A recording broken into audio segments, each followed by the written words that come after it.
Materi berikutnya yaitu materi berkaitan dengan listrik statis. Jadi listrik statis ini termasuk materi kelas 9 semester ganjil. Jadi tepatnya adalah materi setelah genetika ya. Jadi listrik statis ini adalah kumpulan muatan sebuah benda ya. Jadi kumpulan muatan sebuah benda yang tidak mengalir. Jadi beda halnya dengan listrik dinamis, itu adalah muatan listrik yang mengalir. Tapi kalau di sini itu muatan yang tidak mengalir, yang disebabkan oleh perlakuan tertentu. Makanya sebuah benda yang netral itu menjadi bermuatan. Ya, tapi sebelum lebih lanjut, itu jangan lupa like, share, dan subscribe channel Doni Smart Chemistry ya. Jadi kita masuk ke materi saja. Jadi yang pertama kita akan bahas berkaitan dengan atom. Karena atom ini adalah partikel terkecil penyusun sebuah benda ya. Oke, jadi atom itu adalah partikel terkecil penyusun sebuah benda, itu terdiri dari 3 komponen ya. Ada yang namanya elektron, proton, dan neutron. Oke ya. Nah, kemudian muatan-muatan masing-masing penyusun atom ini berbeda-beda dia. Kalau proton itu bermuatan positif, neutron itu bermuatan negatif, sedangkan neutron itu bermuatan netral, sedangkan elektron itu bermuatan negatif ya. Jadi apa namanya? Untuk posisi elektron itu berada di kulit atom, sedangkan untuk proton dan neutron itu berada di inti atom. Oke, next. Nah, ini dia ya penjelasan lebih lengkapnya. Jadi atom itu terdiri dari partikel-partikel antara lain proton, elektron, dan neutron. Proton positif, elektron negatif, neutron netral. Proton dan neutron itu terdapat pada inti atom, sedangkan elektron itu beredar mengelilingi inti atom yang terdapat pada kulit atom. Kapan dikatakan sebuah atom itu netral? Ketika proton jumlahnya sama dengan elektron. Begitu juga bermuatan positif ketika jumlah protonnya lebih banyak. Alias atom itu melepaskan elektron bermuatan positif, kalau menarik elektron itu bermuatan negatif. Oke, next. Nah, bagaimana cara membuat sebuah benda bermuatan ya? Tadi kita bahas ada muatan positif, muatan negatif, kemudian ada yang tidak bermuatan. Nah, semulanya di sini kita akan bahas secara detail ya, berkaitan dengan cara membuat benda bermuatan listrik ya. Oke, kita akan detail bahas di sini. Yang pertama ada batangan kaca. Nah, pertama kaca ini bermuatan netral ya. Ketika digosok dengan kain sutra, itu kacanya jadinya bermuatan positif. Kenapa? Nah, ingat tadi kita sudah bahas bahwa komponen dari terkecil penyusun sebuah materi itu adalah atom. Atom itu terdiri dari proton, neutron yang terdapat dalam inti, dan elektron. Ingat, elektron ini letaknya pada kulit atom di mana dia gampang untuk dilepas ataupun diikat. Di sini batangan kaca itu akan bermuatan positif karena kaca kehilangan elektron ketika proses penggosokan.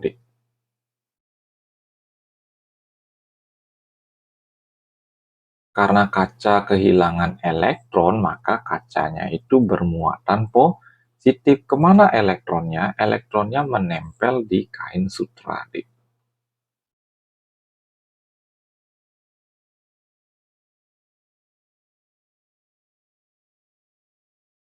Sehingga kain sutra bermuatan negatif.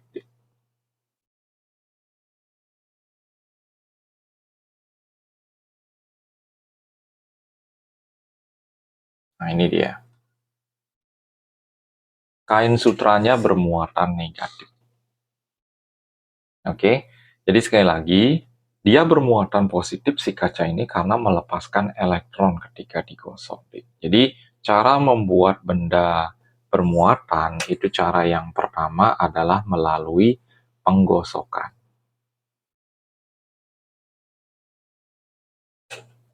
Oke, ini ilustrasinya. Sebuah batangan kaca digosok dengan kain sutra, akhirnya kacanya bermuatan positif, sedangkan sutranya bermuatan negatif. Itu karena elektron dari kaca itu pindah ke kain sutra. Nah, berbeda halnya dengan penggaris plastik. Ketika penggaris plastik ini digosok dengan kain wol atau digosok dengan rambut kalian juga bisa, itu penggaris plastik nantinya itu bermuatan negatif. Karena ingat yang pindah-pindah itu elektron ya. Penggaris menerima elektron. Ingat ya, menerima elektron dari kain wol atau rambut kalian bisa juga dipakai. Oke, jadi penggaris plastiknya ini bermuatan negatif nanti. Makanya dia bisa menarik potongan kertas karena bendanya sudah bermuatan yang kalian pakai. Sedangkan kain wol itu bermuatan positif karena kehilangan elektron.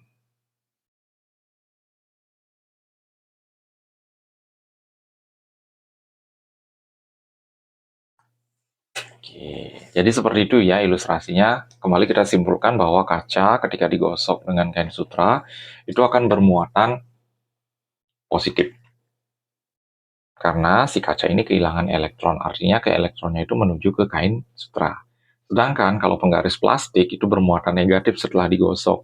Karena dia si penggaris plastik ini menerima elektron dari kain wol. Karena kain wol kehilangan elektron, maka kain wolnya bermuatan positif. Ya. Oke, next. Cara yang kedua dan yang ketiga. Itu cara yang kedua dengan cara konduksi. Jadi konduksi adalah mendekatkan benda yang bermuatan listrik ke benda yang tidak bermuatan, alias benda yang netral ini ya. Yang tidak bermuatan itu alias netral bahasanya. Dengan begitu, benda yang tadinya tidak memiliki muatan listrik akan memiliki muatan listrik. Nah, contohnya nih, konduktor bermuatan negatif. Ingat, kalau bermuatan negatif itu otomatis jumlah elektronnya lebih banyak. Oke, didekatkan ke benda yang bermuatan netral, muatan negatif berpindah dari konduktor ke logam. Nah, muatan negatifnya itu berpindah ke sini.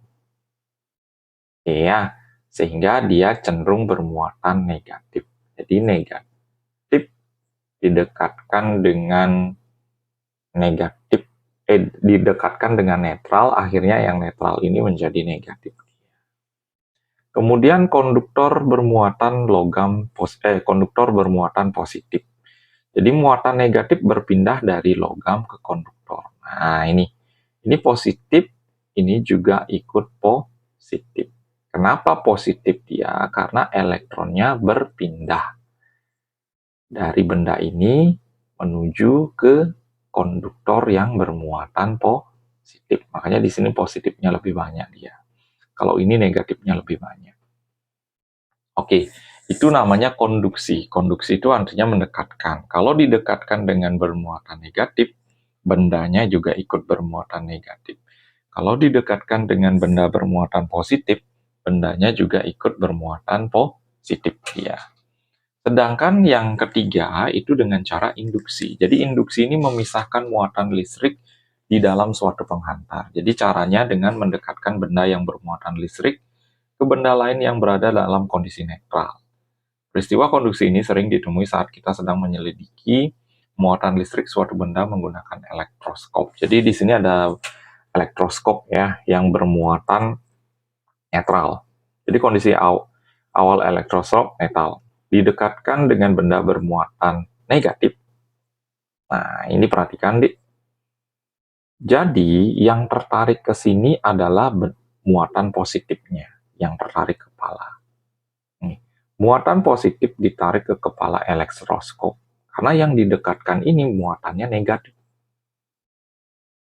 Sedangkan muatan negatif menuju daun-daun elektroskop. Ini namanya daun elektroskop. Daun-daun elektroskop saling menjauh karena mempunyai muatan yang sejenis. Nah, mengembang dia nanti di daun elektroskopnya. Jadi ketika dekatkan negatif, ini muatannya jadinya positif ya. Ini perubahannya setelah didekatkan benda bermuatan negatif. Begitu juga nanti sebaliknya. Jadi disimpulkan bahwa kita bisa membuat benda yang bermuatan itu dengan 3 cara ya.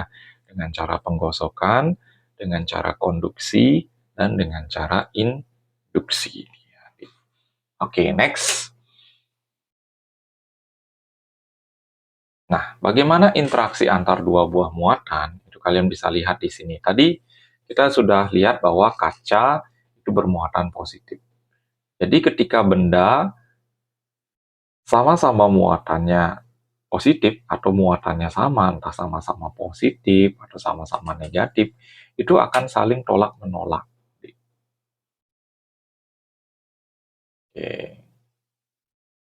Nah ya, jadi muatan positif, positif tolak-menolak. Begitu juga negatif dengan negatif. Berbeda halnya ketika dua buah benda itu bermuatannya berlawanan, alias negatif dengan positif, itu didekatkan akan tarik-menarik. Nah, jadi kalau kalian masih lupa bagaimana sih caranya membuat benda itu bermuatan, kalian bisa lihat di video sebelumnya ya. Next. Nah, bagaimana caranya tahu bahwa berapa sih gaya tolakan atau gaya tarik-menarik yang timbul ketika dua buah benda itu didekatkan, itu bisa dihitung dengan hukum Coulomb ya. Nah ini, positif dengan positif, tolak-menolak.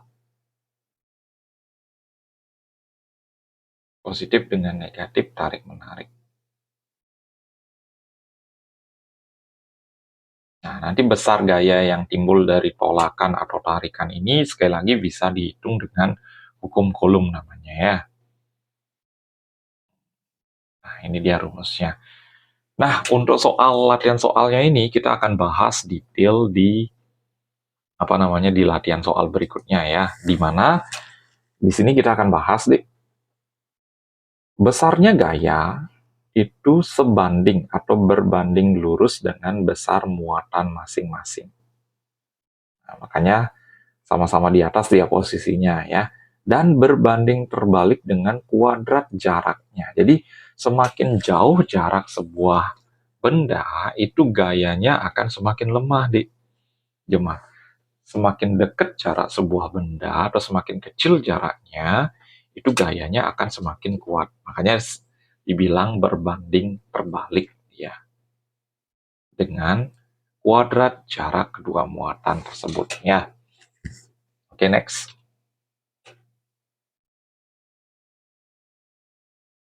Medan listrik. Kemudian kita bahas ruang di sekitar muatan listrik yang masih dipengaruhi oleh gaya listrik. Tadi gaya yang dimaksud ini gaya Coulomb tadi ya. Benda uji bermuatan listrik Q diletakkan di dekat benda bermuatan listrik Q besar. Jika benda uji mendapatkan gaya, maka tempat di mana benda uji berada di dalam medan listrik bermuatan Q. Nah ini sama juga, semakin jauh letak benda uji dari benda bermuatan Q, gayanya semakin kecil. Sehingga kuat medan listriknya juga semakin kecil. Nah, karena dasarnya dari konsep ini, konsep medan listrik itu adalah kayak Coulomb ya. Nah, bagaimana cara menghitung kuat medan listrik? Jadi kita lebih banyak bahas kalau rumus itu di latihan soal aja ya. Jadi kuat medan listrik itu dilambangkan dengan E sama dengan F per Q, di mana Q itu adalah muatan uji ya. F itu adalah gaya Coulomb. Tadi sudah kita bahas gaya Coulomb di depan ya. Nah, bagaimana garis-garis gaya listrik? Kenapa sama-sama positif tolak-menolak, kemudian sama-sama negatif tarik tolak-menolak juga positif dan negatif tarik-menarik? Itu karena adanya garis gaya listrik. Ya, jadi ketika muatannya positif, kalian bisa perhatikan di sini, ketika muatannya positif, itu tanda panahnya keluar, meninggalkan muatan. Jadi arah gaya listrik muatan positif itu meninggalkan muatan. Sedangkan kalau negatif itu menuju muatan. Artinya tanda panahnya ke masuk ya, atau ke dalam dia ya.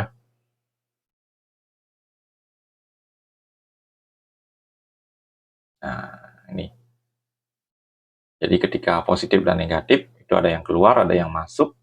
Ketika positif-positif sama-sama keluar, makanya tolak menolak. Ketika sama-sama negatif juga tolak menolak karena sama-sama masuk dia, adik.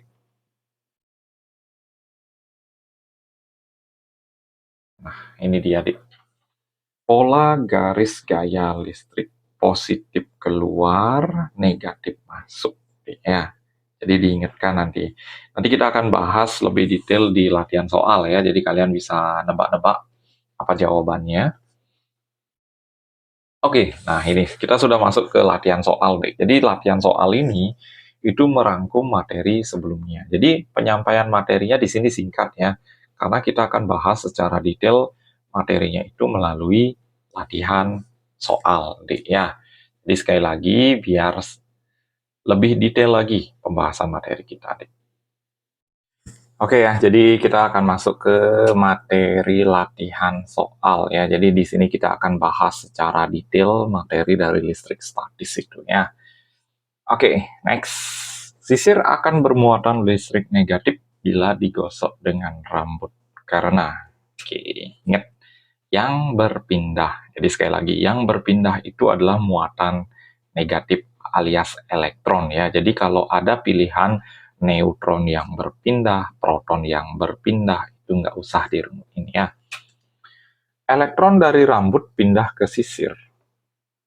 Ya, jelas ya. Jadi di sini rambutnya itu menyumbang elektron ke sisir, sehingga sisirnya akan bermuatan negatif. Jadi jelas banget di sini ya. Kalau elektron dari sisir pindah ke rambut, nah ini sisirnya yang melepas elektron. Ingat, yang melepas elektron itu bukan bermuatan negatif, melainkan bermuatan positif. Ya, jadi ingat, yang dilepas, yang diikat itu adalah elektron. Yang melepas elektron itu akan bermuatan positif, sedangkan yang mengikat elektron itu akan bermuatan negatif. Next. Faktor-faktor berikut yang mempengaruhi gaya kolom antar dua buah benda. Ingat, gaya kolom itu rumusnya adalah F sama dengan K Q1 Q2 per R kuadrat. Jadi yang mempengaruhi itu Q sama R. Q itu adalah muatan, R itu adalah jarak benda. Jadi jelas jawabannya adalah 1 dan 2 ya untuk soal ini. Next. Jika kaca digosok dengan kain sutra, maka yang akan terjadi, ingat, kaca digosok dengan kain sutra, kacanya akan bermuatan positif. Siapa yang berpindah? Elektron dari kaca, kan gitu penjelasan tadi ya.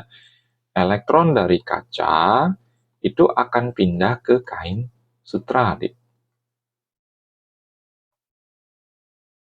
Elektron berpindah dari kaca ke kain sutra, sehingga kacanya bermuatan positif. Ya, jadi bukan proton, ya, elektron. Diketahui garis gaya listrik berikut, maka nah, ini ingat, keluar itu adalah muatan positif, masuk itu adalah muatan negatif. Ya, jadi ingat, keluar itu adalah muatan positif, sedangkan masuk itu muatan negatif.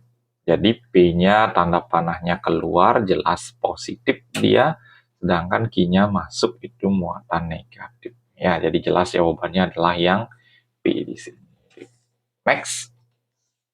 Perhatikan sederetan benda-benda bermuatan listrik yang digantung dengan benang berikut. Jika D itu muatan listriknya adalah positif.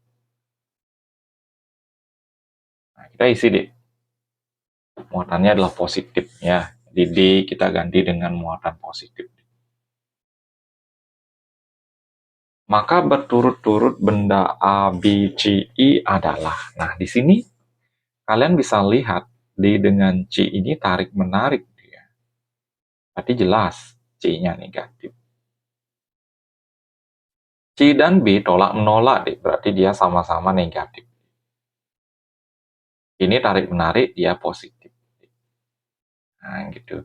D dan I itu tolak-menolak di sini, berarti dia positif. Ingat, sejenis itu tolak-menolak, sedangkan beda jenis tarik-menarik. Ya, berarti urutannya positif, negatif, negatif, positif. Jawabannya adalah yang D. Jadi konsepnya kalian kuasai ya. Jadi ini konsepnya. Ketika dua buah benda itu saling didekatkan. Oke. Next, soal berikutnya. Ruang di sekitar muatan yang masih mendapat pengaruh gaya listrik disebut dengan medan listrik. Tadi udah kita bahas ya. Jadi nggak terlalu kita detailin, yang rumusnya E sama dengan F per I. Kayak gitu ya. Next. Benda yang bermuatan listrik negatif bila disentuhkan ke bumi akan berubah menjadi netral. Nah, ingat, negatif. Benda yang negatif itu kelebihan elektron.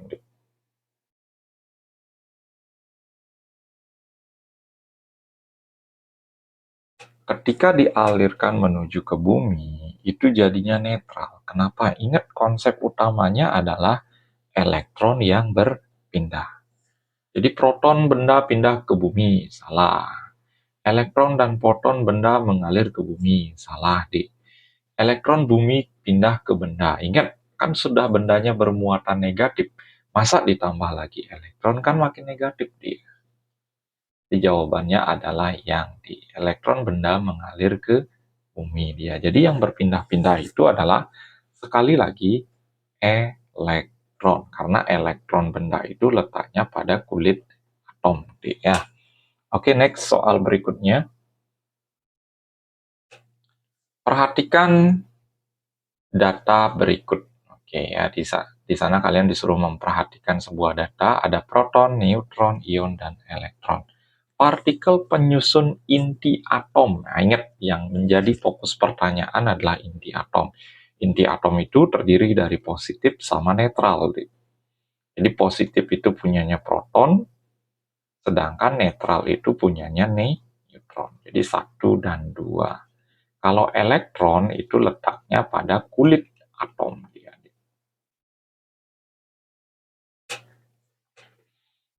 Gampang ya, jadi asal kalian sudah paham konsepnya dari awal, kalian bisa cek lagi video sebelumnya, ini sudah membahas kurang lebih 85% dari materi listrik statistik ya. Next, jika dua buah benda bermuatan saling didekatkan, keduanya akan saling mempengaruhi. Pengaruh ini dapat berupa tolakan atau tarikan satu sama lain. Pernyataan yang tepat adalah benda yang bermuatan sejenis jika didekatkan akan saling melemah. Nah, nggak ada istilah melemah ya. Bukan. Benda yang bermuatan sejenis jika didekatkan akan saling tolak-menolak. Oke, kita simpan. Benda yang bermuatan tidak sejenis jika didekatkan saling menghilangkan. Salah. Tidak sejenis tolak-menolak. Salah, Yang tidak sejenis tarik-menarik ya. Jadi jawabannya adalah yang B. Next. Sebuah benda dikatakan netral. Ingat, positif dan negatif. Ya, netral udah neutron itu nggak ada ngaruhnya dia ya. Jadi kapan benda dikatakan netral? Nah, jumlah protonnya lebih banyak ketimbang elektron. Ini muatannya positif. Jumlah neutron sama, bukan. Jumlah proton sama dengan elektron. Ya, ini jawabannya di elektronnya lebih banyak itu adalah negatif. Ya, jadi jawabannya adalah yang C di sini. Gampang ya. Next. Nah, di sini kita udah mulai menghitung. Terpisah sejauh 2 cm. Oke. Nah, yang ditanya adalah F-nya di sini. Jadi, di sini kita akan bahas secara pelan-pelan. F sama dengan K I1 I2 per R kuadrat. Kan itu deh ya.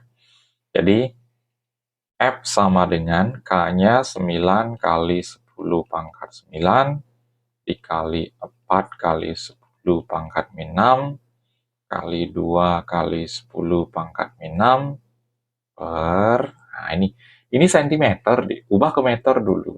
Kalau ubah ke meter kan 2/100 ya, atau 2 kali 10 pangkat min 2 dia. 2 kali 10 pangkat min 2 kuadrat.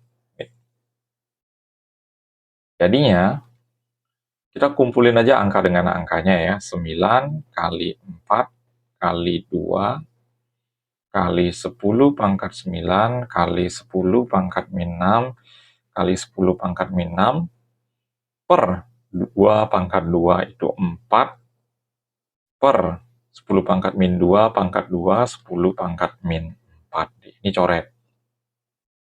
Hasilnya adalah, kita taruh di sini ya. 9 kali 2 itu hasilnya adalah 18. Min 6 tambah min 6 min 12. Min 12 tambah 9 itu min 3. Per 10 pangkat min 4. 18 dikali min 3 kurang min 4. Itu hasilnya adalah 10. Jadi hasil akhirnya adalah 180 atau 1,8 kali 10 pangkat 2 ya, Newton. Ini jawabannya adalah yang A. Kalian cermati terlebih dahulu dengan baik bagaimana teknik menghitung gaya Coulomb ya. Jadi di sini sudah masuk ke materi hitung-hitungan. Silakan ya dicermati terlebih dahulu deh.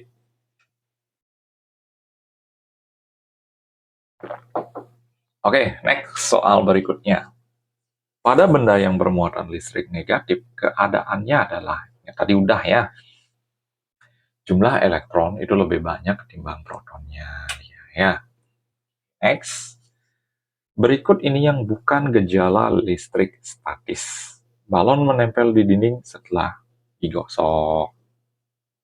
Nah, jelas ya, listrik statis. Bulu badan tertarik oleh pakaian baju baru disetrika. Nah, ini disetrika itu kan karena ada penggosokan juga ya, ketika disetrika. Ujung sisir mampu menarik serpihan kertas setelah digunakan. Ya, ini setelah digunakan itu juga terjadi penggosokan antara sisir dengan rambut. Nah, ini telapak tangan terasa panas setelah saling gosok. Nah, kan, ya. Ini fokusnya pada panas. Ini terkait dengan kalor, Jadi jawabannya adalah yang C. Ya. Next. Oke, jadi latihan soalnya udah selesai ya. Jadi sekian penjelasan dan pembahasan soal berkaitan dengan materi dari listrik statis ya. Jadi listrik statis ini sedikit materinya ketimbang materi-materi yang lain. Cuma di sini yang beratnya itu adalah hitung-hitungannya. Jadi jangan lupa like, share, dan subscribe channel Doni Smart Chemistry. Sampai jumpa di video berikutnya.